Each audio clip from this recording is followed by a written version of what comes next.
Good evening. My name is Steve Dixon, and you've heard a lot of information tonight. Hopefully you can take this home and digest it and be able to make some good decisions as you cast your ballots during early voting, which starts on April 30th, and election day is on May 12th.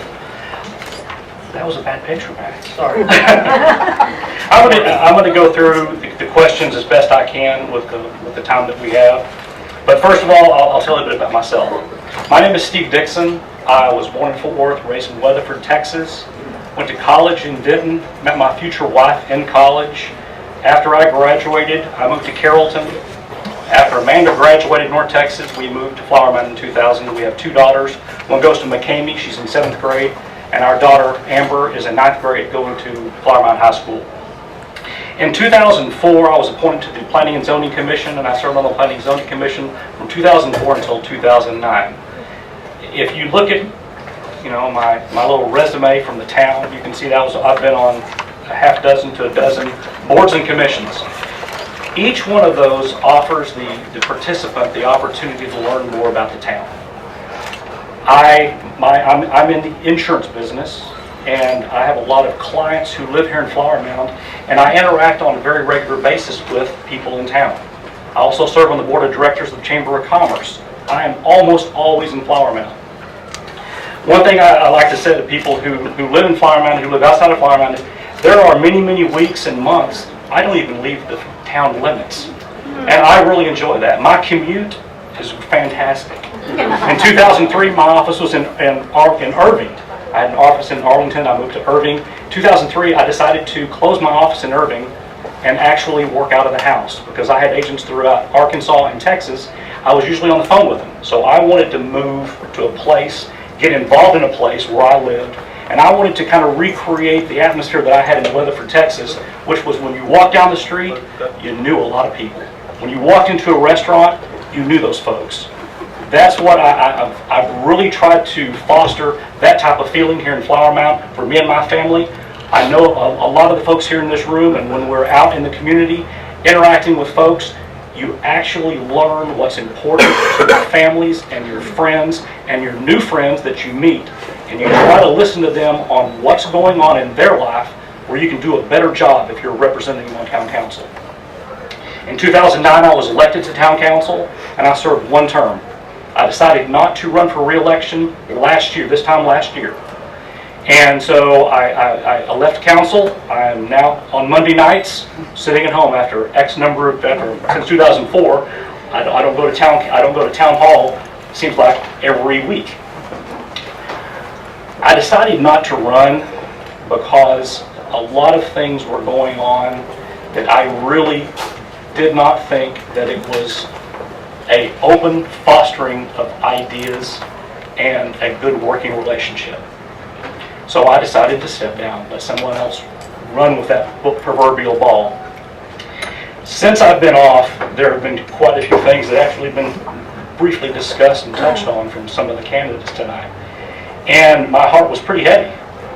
And when people would call and say, "Steve, would you please run for council again? We really need you to come back on there." My answer was no. And it was really easy for me to say no because my wife Amanda said, "I really don't want you to run." Very easy. And one of the benchmark times in my wife and I's lives, as far as when it comes to service to the town, was Kroger. We sat down, we watched the meeting, and I said, "Oh, there's no way they're going to deny this, even after listening to this. They're putting $14 million into revamping their store. They're going to have brand new stores right next to them. They need to be competitive." And after the discussion, it was voted no. When they weren't even asking for anything from Flower Mound as far as money. Yeah, they wanted to put a fuel station in the parking lot where they put the tent up when they sell flowers. It did not make any sense to me. I got very irritated. My wife got more irritated than I did. She jumped on her computer, started typing emails to her Girls Night Out friends and her mom's groups and things like that. And she came back and sat down beside me and she said, "All right, you need to run for council." Well, now we didn't make any decisions right then and there, but we had some long, heartfelt discussions. And at the end of those discussions, I said, "I will do it." and I let it be known, and eventually filed on March the 1st. Okay, so I know we don't have much time, but I'm going to try to get to those questions real fast. What? I got 2 minutes? You know, that's a common thing with all the politicians. So I don't consider myself a politician by any means. Why are you running for council? I really think that my God-given ability to talk with people, have conversations, empathize with them, and get along and understand what's important to them, and they understand my principles and understand what's important to me, we can get a better product at the end of the day as opposed to clashing. Issues with the water. Okay, 10, 12 years ago when that contract was signed, it's a bad contract for Flower Mound. At the same time, they said, let's buy all this water. They were saying, how do we prevent growth? It doesn't match up. Long story short, we got to deal with it. So we pay for more water than we use. Please respond to the perception of Flower Mound is hard to do business with. Flower Mound is hard to do business with.